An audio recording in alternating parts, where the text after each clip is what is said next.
Hello, Spokane. Yes, we're back. This is where the cool kids play. I'm Claudia Auerkirk. I'm the executive director here at Corbin Senior Center. I have two guests with me today who I'm just really excited to talk to. I know that they have a different and unique perspective on seniors in the community, what Corbin has done in the community, and some new programs that are going to be starting. So the whole idea of the podcast is to educate, educate, educate, and to talk about real issues that deal with seniors aging in place, seniors living their life, and redefining what age is. And so, as we start to do these podcasts, we're going to bring in different guests and kind of talk about some of the things that Spokane has to offer. So, today, my guests are Josh Porter from BrightStar to my right, and then to my furthest right is Mary Gilmore. And she is my marketing gal, but she's going to talk a little bit about some of the programs that she has been involved in here, mainly her Ancestry.com program, which is just a really neat thing and has taken off like gangbusters. So I'm going to turn it over to Mary. And Mary, would you tell us a little bit about what you're doing with that program? Well, I've been involved in family genealogy for probably close to 18 or 19 years. And it's one of those things that you start doing and it becomes addictive. And so early last January, a year ago, Claudia said, why don't we offer the Corbin people opportunity to have their genealogies done? And so we went ahead and did that, and it has gone very, very well. People not only want to know the names, but quite often people say, oh, I think I'm related to this person. And sure enough, I'll find linkages, and it basically helps them know where their family came from. And I find out all kinds of very interesting things. They fought in the wars. It might be the Civil War, the Revolutionary War. They could be pioneers in really exciting, locations on the foundation of this country. And meanwhile, people really have a better feeling for both the American history, but also where they fit in that whole quilt that the U.S. is. We're a young country, soon to be 250 years old, since the Declaration of Independence. But most people don't think about the Pilgrims. It's over 400 years since the Pilgrims landed on Plymouth. So, 1620 is when the Mayflower landed, and Jamestown was 1608. And wow, so really, we've been a country for soon to be 225 years from when you look at the Jamestown settlement. So helping people do that has been very rewarding. I retired, and now I tell people I work for free. So all of my time is donated. Anything that we do on this program is donated back to Corbin to help keep this center alive, because it's very, very important to many people, me included. I feel like I'm part of the family, and it's a whole different experience, going from a very busy work schedule down to a very busy volunteer schedule. Well, and Mary does some other things for us as well. She has jumped in on several different levels, definitely involved with some of our fashion shows. She's done some fashionista trips with us over to JB's to go shopping for clothes, which we all love. And then, of course, go out to eat as well. She's also taken over our Veterans Day and has had some very well attended events here, bringing in flags from the Flag Museum, memorabilia, and then, of course, celebrating all of those people that have gone before us and that are still with us in the service that they gave to our country.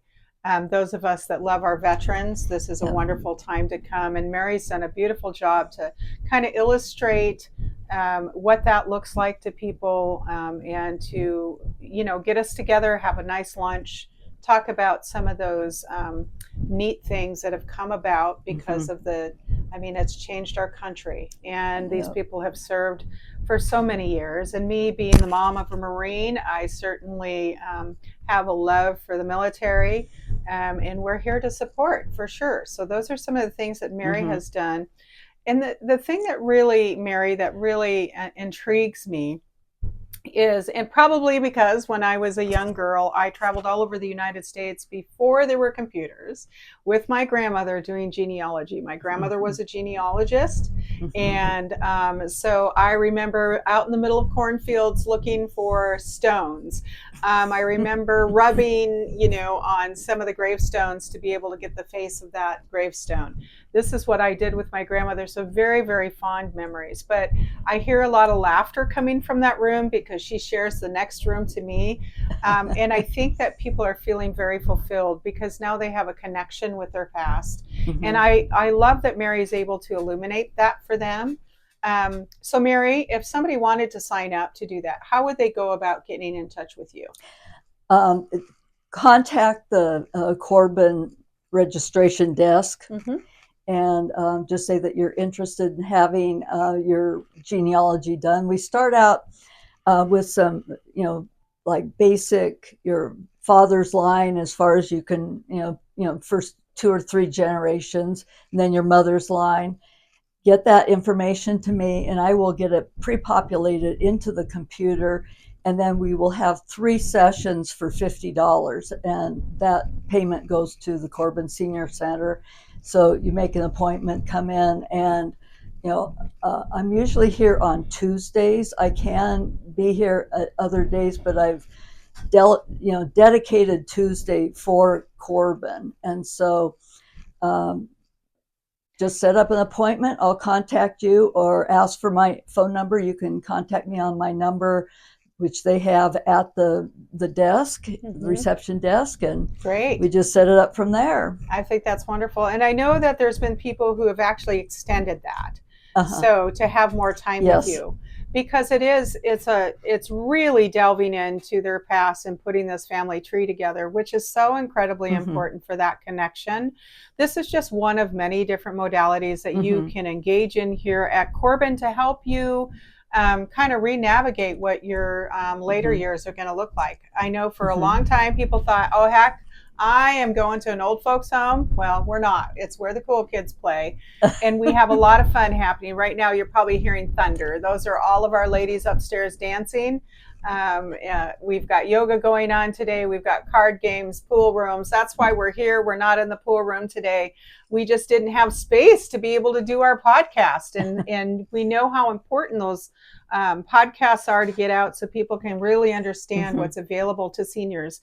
We want people to attend their local senior centers. We know how incredibly important those are to people to get connected to resources, which brings me to my next guest, which is Josh Porter. He is the owner of BrightStar, which is a new company here in town that offers a little bit different services than what you would expect. And what really intrigued me about Josh, one, the passion that this man has for what he's doing. I knew right away that I needed to hitch my wagon to his star. I always try to put people around me that inspire me and make me want to be better myself. And when I met Josh, I thought there's something different about this guy. And so that's why I wanted him to come with us today and kind of chat. We are in the planning phase of BrightStar taking over our foot clinic. And so we're really, really excited about that. But I want Josh to be able to talk and tell his story about why he came to Spokane, why he bought this business, what's important to him, because not only is that great for Spokane, bringing small business to town, which I love, and I'm very involved with GSI, Ahana, some of those business centers, but it also says something about the businesses that are here taking care of seniors. And so recently, there was a bill that came forward. It's called SP 150, and it would never made it into the newspaper at all. And it kind of concerns me because it's legislation that is coming forth that is going to allow for seniors to not have property tax once they hit 75. So what we are seeing now is seniors trying to stretch those dollars. And what happens in that case is they have to make it up in other ways. So what we've seen is an increase in our food. So our food insecurities have just blown out of the water. We're way over our amount last year. In fact, it's like 957 or 9,057 families that we have fed so far. And I expect that this year is going to add so much more. So it worries me when you see property taxes going up because our home values are going up. And then what happens to those senior dollars? The other thing that happens with this bill that nobody knows about that we should really get educated on is the fact that we are going to have to stay in our homes for longer periods of time because our dollars are not stretching. A lot of times people can't afford long-term care insurance, and that's where Josh could come in and be able to provide services in the home. So I'm going to let him tell his story, why he came to Spokane, why he bought this business, what inspired him, because that always, intrigues me, what inspires people to do better. So Josh, go ahead and let him know. Well, I appreciate you inviting me on Absolutely. this podcast and giving me the opportunity to kind of talk a little bit about my background and what brought me to Spokane to start BrightStar. Before that, Mary and I were talking before about her genealogy work, Yes. and I just wanted to quick put a little pitch in for that because it's amazing. Not only are you kind of putting together that family tree, but you're really learning about who these people are. For me, kind of the most exciting thing is learning about the stories of these people. There's some pretty incredible people that are in our are our ancestors, and hearing about their stories kind of brings them to life, which is amazing. Absolutely. So it's kind of cool that she can help provide that service and help you learn a little bit about your background. And then thank you again for talking about SB what? Yeah, it's SB 150. It's a new bill that just came out on January 13th, and nobody knows about it. So we want people to be able to vote. Because we'd like to see that wrapped up. There's 10,000 people in the county right now that are taking advantage of the tax relief program that Marcus Rosselli had been talking about prior to his aspirations to move up. And so we know that there's such a need in this town for that. But with it comes all of the other things as we're taxing into those little bit of dollars that we have as seniors, and that's being able to care for loved ones in the home. So that's why I have Josh here today. Yeah, thank you. It's so important. We do need to make the dollar stretch a little bit farther, and so that's cool that they're having that bill, or hopefully we can get that passed to help out our loved ones. So a little bit about BrightStar and kind of who I am and my background.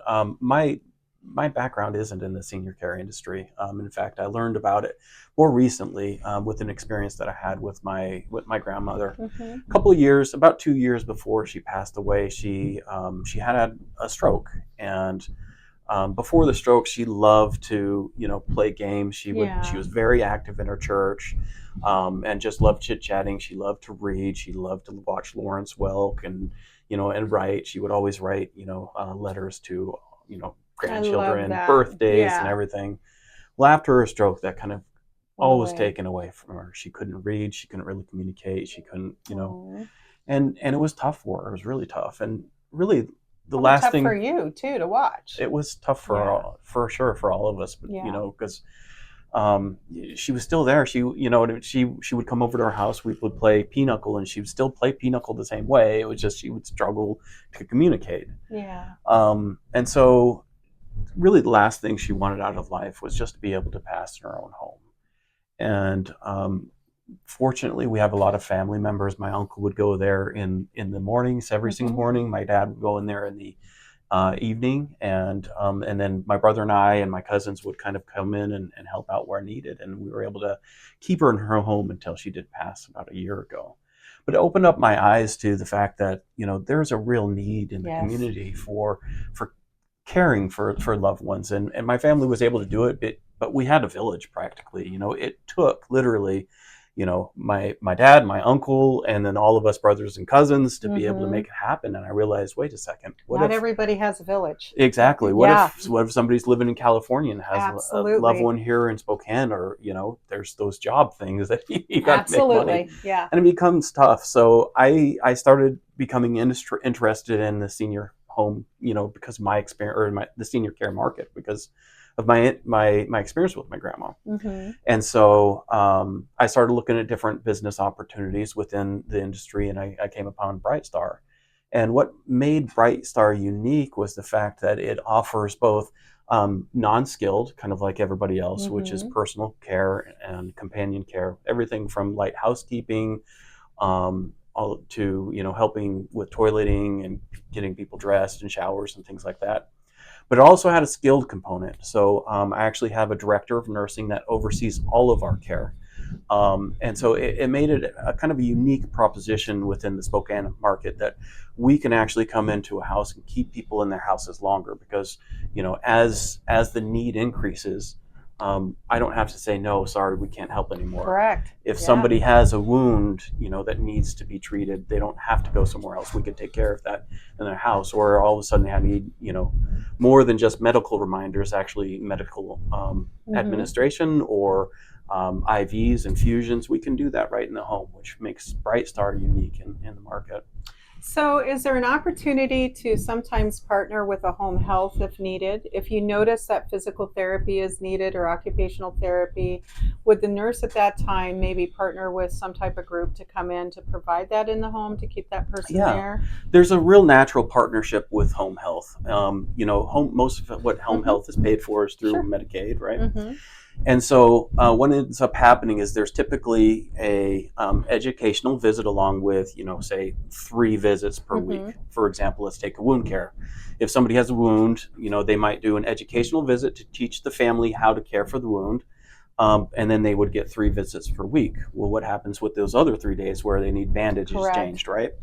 Well, in most cases, either, the family has to do that or the patient themselves. Well, not every family member wants to be that. Absolutely. Right, that caregiver or touch some of the wounds are pretty gross. Yep. And so that's where BrightStar can step in and, a home health company will do those 3 visits. BrightStar can come in and do those other 4 visits for the family. So, that actually opens up a lot of doors for people. Very different. Obviously we have quite a few companion companies here in town. We've used them here at Corbin. I like the skilled component. My background is in home health, so obviously I went, this is interesting. Wait a minute. I like this.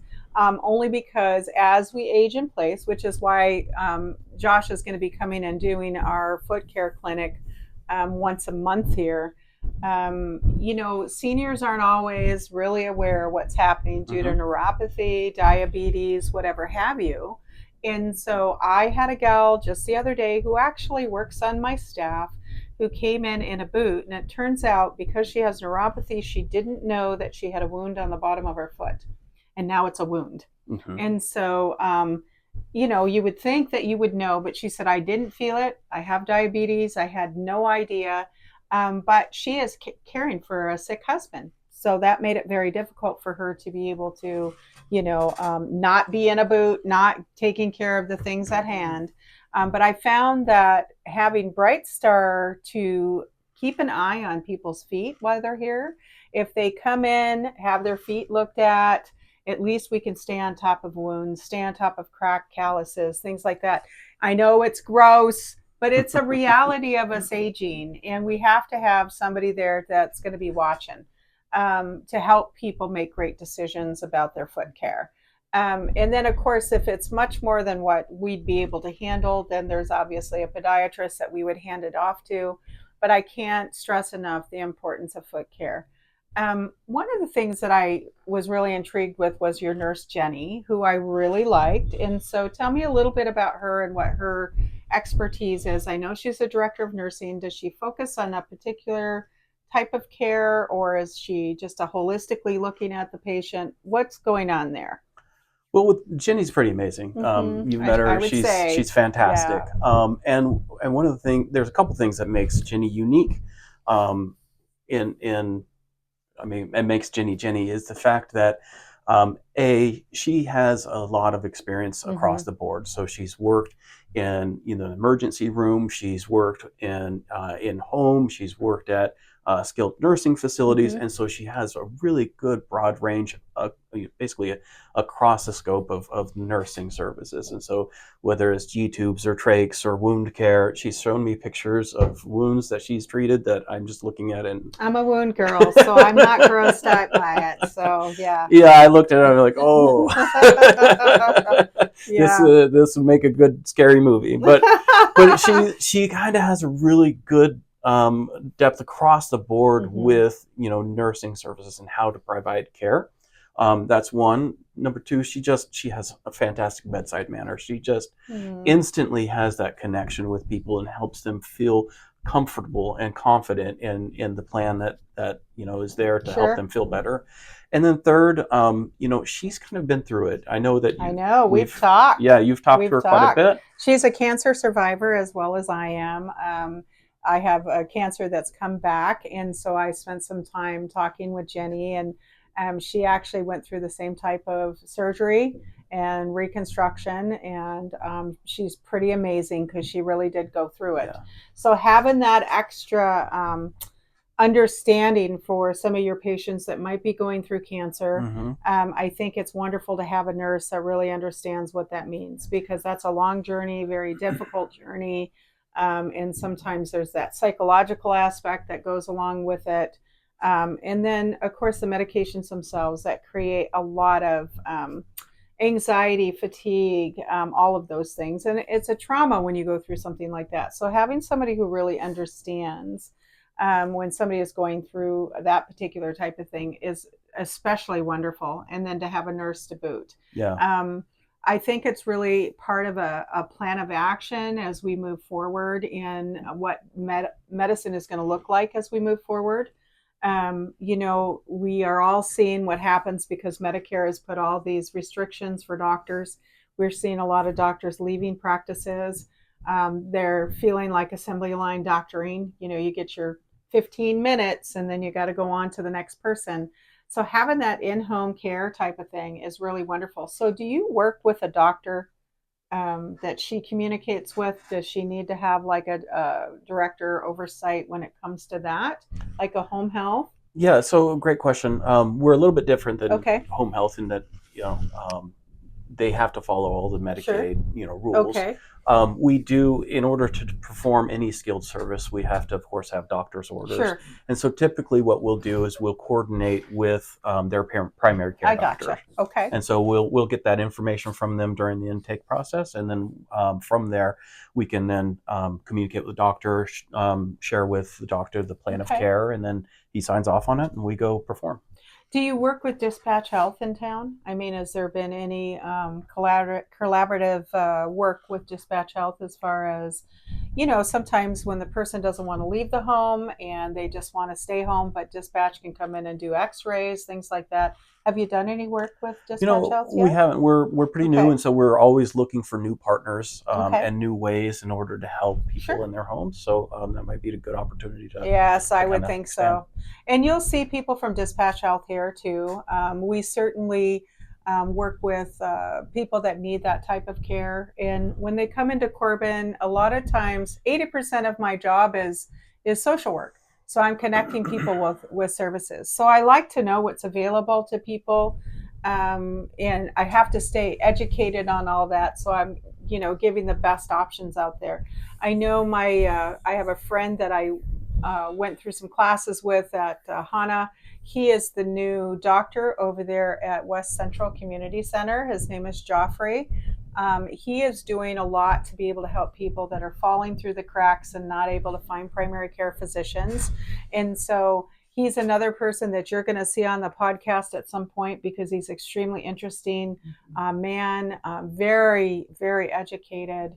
In fact, he's going to be my new doctor. So I'm pretty excited about having Joffrey on taking care of me in my follow-up care. So, but I find it interesting that there's two very diverse people here offering different things to people in the community. Again, we go back to how important community centers are, and not just Corbin, but all of them. Sitka, that's all of us combined, offer different classes, different programs, different ways to engage and enrich your life. And it's so important that we stay connected to those things. And we don't want to see those opportunities leave us. So again, the reason for these podcasts is to be able to educate out there what can happen when you come to a community center. It also allows you to actually kind of see some of the people that are in our midst and offering services.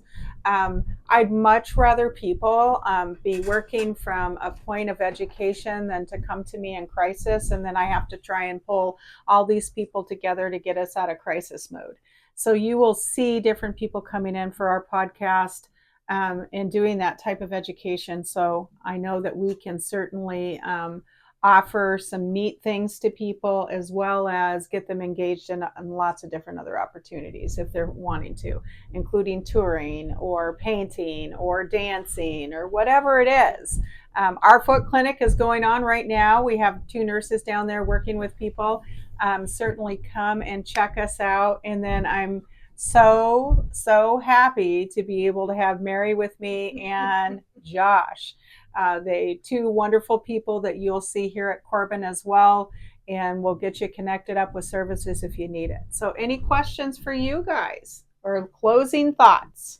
I think my closing thoughts definitely, how much I've appreciated the partnership with Corbin. You guys have been amazing. I've met many people that work here, and each one of them are just passionate about serving and helping others. And it's just been inspirational to see, how many people in the community just want to help others. They do. So all this, I've been here for numerous, absolutely different stuff going on, from craft fairs to lunches. Oh, and his wife is making our cupcakes. Oh yeah, how did you like those? We love the cupcakes. Well, it's a cupcake. You got to dig on that, right? So yeah, did you bring? I think what is it next week? Next week, the beginning of the month. There's some cupcakes that she found that look like, I don't know, the way they're designed, they look like little donuts. I was like, you should do that one of those. So cute. So I think she'll probably do a Valentine's one for this next month. But yeah, that'll be fun. And then Mary, do you have any closing thoughts? Get my little microphone here. Sorry. While they were talking, one thing I failed to mention is when I do the genealogy, quite often I'll see trends. Like if you were a teacher, you might see a bunch of teachers back in your genealogy. Oh, yeah. And I've reconnected with my niece, and she kept going, my dad does this and this and this. I just can't understand it. And I went, there's a history. That's you inherited that, or he inherited that from his grandfather. Sure. And I mean, it is amazing. I was helping one gentleman who came from law enforcement. Come to find out, his great grandfather was a border patrol agent, and he had a whole family history of law enforcement, way long before he was even born. So it was in his DNA. It was in his DNA. I love it. It is amazing. I see that so many times. And like fashionista, they always tease me, I'm a fashionista. She is a fashionista. My grandmother was a fashionista. And whenever my husband complains, I said, I'm sorry, it's in my DNA. It's in your blood. I can't help myself. I took after my grandmother. I mean, she had the matching shoes and the bags and everything else. And so, what can you say there? I love it. It's like, well, I hate your grandmother. Well, and the nice thing is, too, that our boutique is going to be opening up. So it will be open here very shortly. And then there'll be opportunity for you to come in. And if you want to be stylized, you have this beautiful woman right here who we can set an appointment with, and she will help you pick out clothes that are right for your body. I just love that, because she did that for me when we went to JB. She's like, oh, you just have to have that. I walked out of there spending more money than I've ever spent in my life. I bought glasses too, but it was fun. So look forward to that, because I think that's a really neat thing, to be able to stylize somebody. One of my residents that came from Good Samaritan just got the new position of apartment tower welcomer or something like that, and she was really ashamed of her clothes. So we brought her over here, we stylized her, got her all set up with all these clothes, And she looked like $1,000,000. She was so proud. Walked out of there with her shoulders back, and it just made me smile. Her son called me that night. He is a anesthesiologist for Deaconess, and thanked me because he said, I don't know what you did to my mom, but she is on the moon. And you know what? It wasn't a lot. Yep. It wasn't a lot. It was just spending time with her, getting her the right dress, the right look. We had 8 different outfits, 8 different shoes, jewelry with each one. You know, you could change out pieces, so you had several outfits in one. It was a lot of fun. So come and look for Mary for that. So anyway, we're going to wrap this up. Thank you, Spokane, for listening. If you have some ideas that you'd like to see on this podcast, I'm all open for those ideas. Come back, see who we have next. It's going to be great fun. And thank you, you guys. I appreciate you so much. All right. Thank you.